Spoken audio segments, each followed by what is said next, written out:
Paper Mario Color Splash és la 5a entrega d'aquesta saga, si no comptem l'original Super Mario RPG, que vol donar un toc de JRPG als jocs de Mario, i en aquesta entrega se segueix bastant l'estela de l'última que van fer per la Nintendo 3DS, que era Paper Mario Sticker Star, tot i que en aquest cas és millor joc que aquest. A nivell visual, el joc és molt atractiu, segueix amb aquesta estètica que combina el tema del 2D, que tot està fet en paper, cartró, etc., amb alguns elements 3D que ja sortien a l'Sticker Star, objectes, entre cometes, del nostre món, del món real, que estan en 3D.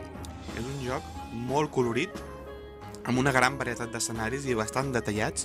El món es conforma per una sèrie de regions que comparteixen més o menys una estètica, no? Hi ha unes regions més boscoses, unes regions de mar a milles, unes regions més de desert, però al mateix temps cada escenari és totalment diferent a l'anterior i té els seus personatges, els seus puzzles molt diferents, és a dir, cada escenari ha estat recreat amb molt esforç i amb molt detall i per tant hi ha una gran varietat i el joc és visualment molt atractiu. Només falla amb el disseny dels personatges. Clar, els enemics i els personatges del Mario ja sabem qui són, Goombas, Koopa, Shy Guys, etc. Però falla una mica amb el tema dels Toads, perquè està ple de Toads per tot arreu i bàsicament no es diferencien entre ells més que amb el color i amb alguns Toads amb alguna cosa de la roba, no? Però a part d'això és com els Toads són com molt repetitius. Però deixant de banda aquest detall, és un joc visualment molt atractiu. També té una gran banda sonora, amb moltes composicions, ja que, com hem dit, cada escenari és únic i cada escenari té la seva pròpia música. Cada moment de l'acció té la seva pròpia música, per tant hi ha una gran varietat. I són molt diferents entre elles, hi ha de tot, trobem tot tipus de gèneres, des de música disco a música country, és a dir, una gran varietat increïble, i totes casen molt bé amb els escenaris en els quals diguéssim estem jugant, no? Per exemple, si estem a una part que és més com si fos de l'oeste, sona una música semblant a músiques de l'oeste americà i coses així, no? És a dir, totes quadren molt bé amb els seus escenaris. Pel que fa a l'argument, bé, l'argument és bastant irrellevant, a pesar que aquests jocs de Paper Mario, diguéssim, els jocs de Paper Mario intenten tenir un argument una mica més elaborat, amb uns personatges més elaborats, ja que intenten ser com un JRPG. En aquest cas, potser, en aquest joc, igual que l'anterior entrega de l'Sticker Star, s'ha fet potser una mica un pas enrere en aquest aspecte.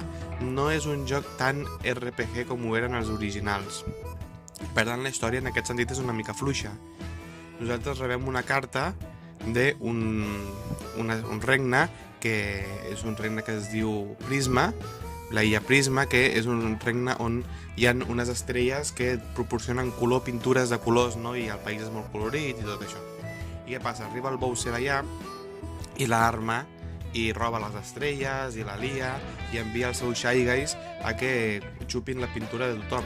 I és una mica infantil, però al rerefons en realitat és cruel, perquè els Shy Guys van perseguint tots els Toads i amb una palleta els hi xuclen la pintura i els deixen com morts, tots blancs i tots morts, no? I van arrasant tot el que troben al seu pas.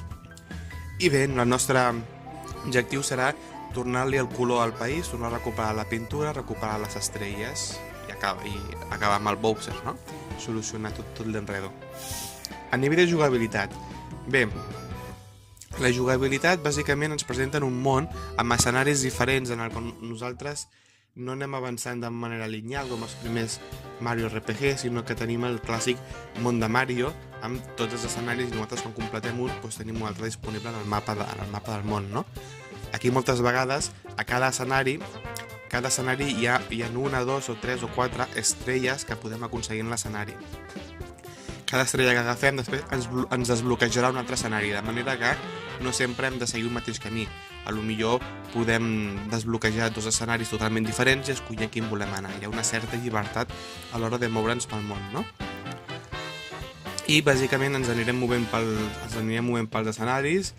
Nosaltres podem utilitzar el martell per destruir objectes, etc. També podem utilitzar el martell per pintar. Tenim una sèrie de barres de pintura magenta, blava o vermella, blava i groga, en el qual nosaltres la podrem gastar repintant parts de l'escenari, que el fet de repintar-les ens proporcionarà moneda, ens proporcionarà cartes de combat, d'acord? I objectes. I a més, aquesta pintura la utilitzarem també en el combat. El combat en aquest joc és diferent als anteriors. Han volgut fer amb el sistema de combat que sigui l'element distintiu d'aquesta entrega. En general, a mi m'agrada bastant, tot i que també té alguns punts febles. El sistema de combat nosaltres veiem en el nostre gamepad una sèrie de cartes, tenim una baralla de pot ser fins a 100 cartes de combat. Cada carta representa l'atac, per exemple, els salts, els martells, llançacopes, les boles de foc, els xampinyons per curar-nos, representen en cartes. Aquestes cartes les podem aconseguir o totalment pintades o en blanc i negre. Si estan en blanc i negre, nosaltres haurem de gastar pintura per pintar-les i fer-les més poderoses. Depenent quant de tros de la carta vulguem pintar, la carta serà més o menys potent. A la pràctica sempre les voldrem pintar al màxim per fer el màxim de mal. Al principi del joc tenim poca pintura i per tant aquí sí que jugarà un element de fins a quin punt estic disposat a gastar la pintura amb cartes per guanyar mostres normals. Però a mesura que vagi avançant el joc i anem aconseguint cada cop augmentar el nivell de pintura, com si augmentéssim el nostre nivell de personatge, augmentar la quantitat de pintura, i quan aconseguim cartes que ens permetin reemplenar la pintura amb xampinyons verds, aquest aspecte s'acabarà fent irrellevant, de manera que sempre pintarem al màxim les cartes de combat. Per tant, aquest aspecte al final pràcticament no s'aprofita. I ja està, quan utilitzem les cartes de combat doncs es fa l'acció corresponent. Ja sabem que amb els Paper Mario nosaltres podem millorar el nostre atac si apretem el botó d'acció en el moment correcte quan el Mario golpeja o quan salta. De la mateixa manera ens podem defensar millor els atacs. El sistema de combat és ultra senzill, és el mateix des del primer fins a l'últim moment del joc, però el fet de que cada vegada es vagin incorporant enemics nous i cada vegada es vagin incorporant cartes noves i algunes cartes concretes per diferents enemics o diferents tipus d'enemics, òbviament no podem saltar damunt d'un enemic que té punxes. Si intentem atacar un enemic de foc amb un martell es crema. Llavors, això fa que a mesura que avancem al joc, el sistema de combat per ell mateix es va tornant cada cop més complex i més estratègic, ja que a vegades sortiran en el mateix combat molts tipus d'enemics diferents i haurem de saber utilitzar les cartes correctes amb l'ordre correcte per cada enemic, el que ens obligarà a tenir una gran varietat de cartes disponibles. Això pot fer que a vegades hi hagi moments frustrants en els quals ens trobem amb enemics en què pràcticament no tenim cartes per lluitar contra ells. Per tant, haurem d'anar previnguts i haurem d'anar a les botigues a comprar cartes. També és cert que en els mateixos escenaris, trencant caixes, matant enemics o en blocs, ens anirà proporcionant les cartes més o menys necessàries per superar els enemics d'aquell nivell. Una cosa similar passa amb els bosses. Cada boss és un puzzle en si mateix. Necessitarem cartes especials, que són les cartes d'objectes tridimensionals que anirem trobant durant el joc. Alguns estan amagats i que seran molt necessaris perquè per lluitar contra aquests bosses haurem d'anar combinant cartes normals amb aquestes cartes especials que sense les cartes correctes no podrem vèncer l'enemic.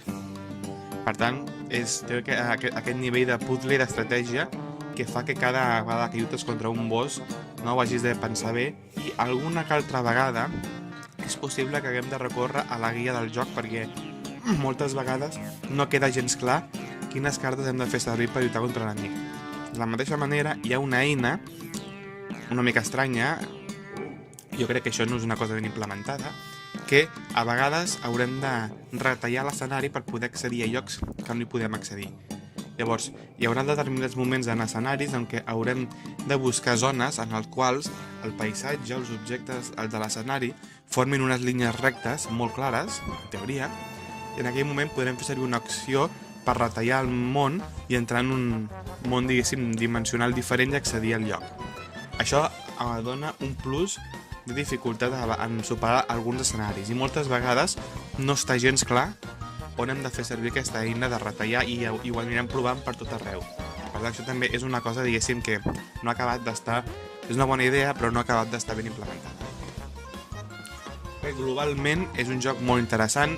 Jo crec que la seva principal virtut és que aconsegueix crear, diguéssim, no és un món excessivament cohesionat en el sentit de que cada escenari és com una cosa aïllada, però al mateix temps el fet que els escenaris siguin tan complexos, que hi hagin tots per tot arreu, que a vegades vas per una base enemiga i trobes un bar regentat amb un toll i els Shy Guys allà bevent sucs, és a dir, hi ha vida, els escenaris tenen vida, els escenaris no són només jocs on anem a matar dolents, i passen coses. Per tant, amb un disseny de toats totalment vago, aconsegueix el joc, això també aconsegueix fer que el joc sembli realment un món viu i que al final inclús t'interessis una mica per les coses que passen en el món, no? Per tant, jo crec que això és un dels principals mèrits del joc. És baix en el tema del JRPG, és bàsicament un joc, podríem dir, d'aventures i tal, amb tocs de RPG, un sistema de combat interessant, a vegades lent a mesura que vas avançant cap al final del joc, on hi ha molta varietat de cartes i enemics, a vegades es fa una mica lent el sistema de combat i molt estratègic, per tant, no tot està ben polit, però jo crec que a nivell global, a nivell general, és un molt bon joc, a mi realment m'ha agradat molt, és estat de les entregues del Paper Mario que més m'ha agradat i per tant l'he de recomanar.